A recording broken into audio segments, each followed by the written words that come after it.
All right, just before Greg asks this question, just want to say it was a great practice. A lot of great spirit, a lot of great competition.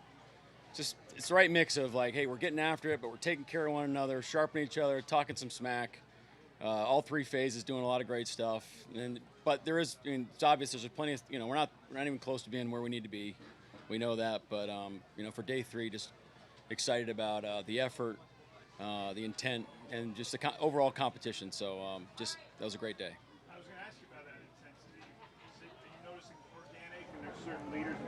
There's some things you can tell that's boiling. That'll be fun to watch throughout the rest of camp. So a little earlier this year than normal, but that's good. Does pads go on Monday or Tuesday? Pads are on Monday. That's the last day of the ramp period, so it's a little bit shorter practice.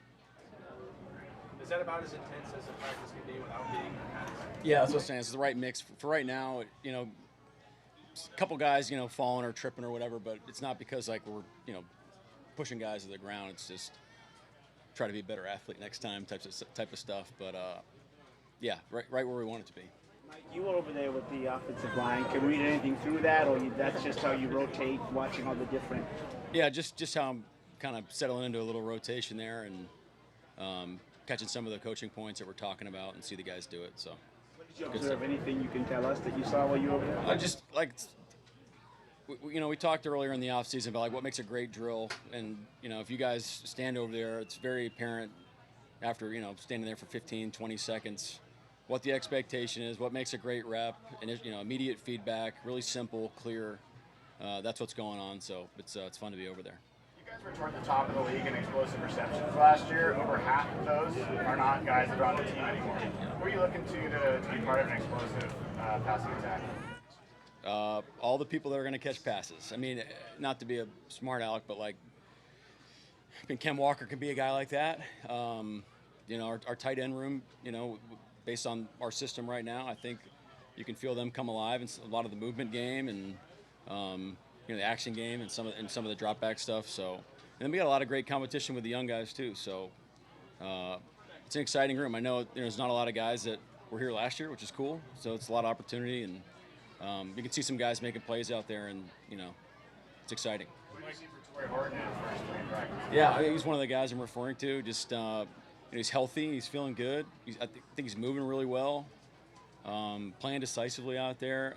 We almost connected right there in the red zone, which would have been great to connect on that throw. But he's in the right spots and really sharp, so he's off to a good start. Mike, speaking of the tight ends, with your guys moving with Noah, there's an opportunity there for somebody to step up. What are you looking for from AJ to maybe got some starts last year, but maybe jump up into that role? What have you seen out of him and his potential to maybe do that? Well, obviously we love AJ. The first thing that comes to mind is his mentality and his approach every day. That's not just the tight end position, but offensively and as a team, he's a great representative of what we're trying to create and how to play, how to approach every day.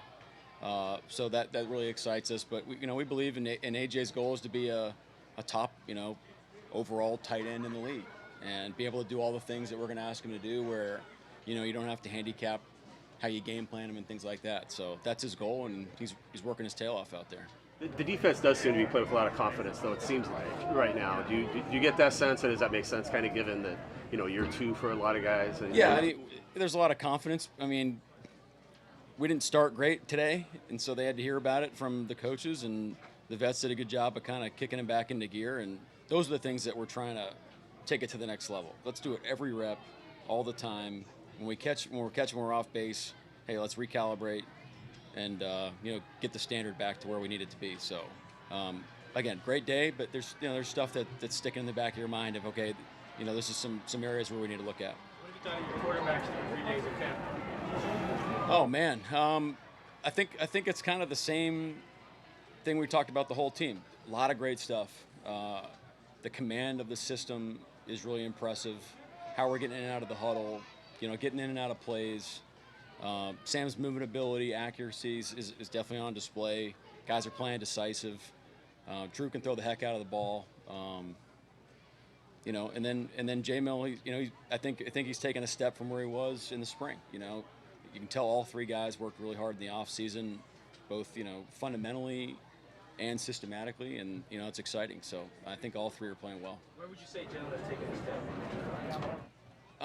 Well, confidence. You see a decisiveness in his game. Eyes are in the right spot more consistently.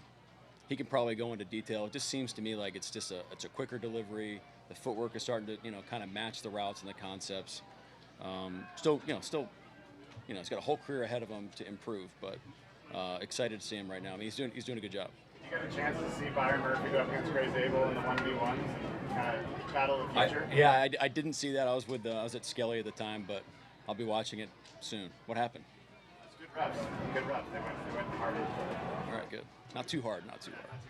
What do you Mike, Sam Darnold said yesterday that the changing of the coverages and the tricks after the snap, the things you do, is really going to pay off for him and the offense later in the season. They're seeing it now and struggling with it. Are you doing that more early this camp because, one, your continuity on your defense and they know you, but also to accelerate this offense's progress a little bit? I might push back a little bit on the struggling. I think Sam's playing really decisive right now. He's getting rid of the ball on time, and when he's not, I mean, a big part of football is being able to extend plays and make some throws. And again, we've thrown a couple interceptions over the course of camp so far. Offensively, some you chalk up to, hey, we could have made a better decision in the moment. We got to learn from it. Some might not be a great ball or a tip or something like that. But those are the things that say, hey, look, let's let it rip now. Let's make sure we learn from it. But in terms of what we're doing on defense, I mean, we have a cadence of how we want to install, and we kind of stick to that. We'll change some things up over time, but we're not doing anything like special with that in mind. We're trying to get our defense in too. So we're about halfway through our install. Same pace as last year, then you didn't change that? We just took a little bit different philosophy this year on both sides of the ball, how we structured training camp. A lot of that has to do with just how it's set up with like when we were playing our games and just kind of looking at it from the holistically. So, but it wasn't about like how we're going to do, like how each phase is going to affect the other phase. Seems like Anthony Bell's made a play every day and special teams defense. What do you see from him so far? Yeah, I think the stuff that D-Bell does really, really well, I think is going to show up next week, when pads are on and when you're going to feel him in special teams, things like that. Doing a great job grasping the scheme. Fun guy to be around. He's on point. Just operates like we want to operate around the building. He's loose. He's focused. He's on point. Great relationship with the guys, and I think the rest of the guys are enjoying having him in the room. We didn't see Shaquille Griffin out there today. Yeah, Shaq's he's going through a personal matter right now, so we respect that and trying to do the best to help him out as best we can. But he'll be back soon. What are you seeing from Tyrese tonight as he's going into his second year? I think it's you're trying to you start connecting dots, but it's similar to like what we were talking about with Jalen from the spring to the fall. That's kind of him from year one to year two. Ended the season with a lot of confidence, knowing that he can play at a high level in this league, and I think he has a vision for himself and what type of player he expects himself to be, and he's doing all those things to take himself to that level. Changing his body, having a great off season, mentally being sharp. But I mean, that room, the rest of our defense, yeah, good start. Done a lot of great things. Let's step on the gas, man. Like, we got to take it to the next level every day. T-Night will be a big part of that. We've seen some mixing in the line for the first couple of days and such. How long do you think you can kind of do the mixing and matching, trying different guys out before you kind of need to find your five that you want to go? I think you got to just trust the process. I think if you start putting a timeline on it, you might be forced to make a decision that's probably maybe immature, or maybe you're waiting too long. Maybe it declares itself, before. And you just don't know those things. So we got a lot of experience coaching those guys. It's interesting from my perspective to watch it as well, and kind of as we bounce ideas off one another as this thing starts to declare itself. But I mean, you definitely have to get in next week. Might have to get into preseason games, see it live and in color. So we'll see. What do you like about Jamie Sheriff playing off the ball? Trying not to make it like a big deal that Jamie's off the ball now, but he can play. He can play off the ball and on. You look for some flexibility there with some of the fronts that we're trying to create. Jamie's just a sponge, man. Just a great attitude, changing his body because of the position we want him to do. Just all in on the things we're asking. obviously with his rush background, he has blitz ability from off the ball, and you're able to create some matchups that way. So, yeah, I mean, I think it's a little different dynamic than we've had. I think he's probably our best off the ball blitzer right now, so that's exciting. How do you feel about deciding on any given play out there, whether the offense did something well or the defense did something well? Who do you credit for a good play? Depends on who needs what, maybe. I think that's the best answer. There's certain things in each play I think you're trying to be able to execute. So if you hit those marks, that that gets you fired up. If a guy makes a great play that you understand of what he's asked to do and that shines, try to give that guy some kudos. So I think it just changes based on what the team needs and what each guy needs on play to play. Is Christian Hayes in the mix to be starting soon? I'd say so. Yeah, he's in the mix. When did he get thrown into there? Before you got to with mostly gelling.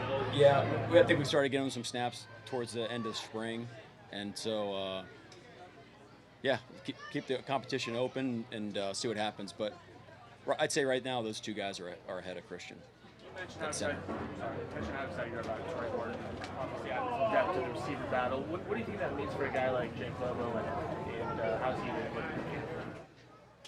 I mean, Jake's been an integral part of our football team. I mean, talk about identity, how he plays on special teams, his clutchness, catching the ball. I mean, the guy's got incredible hands.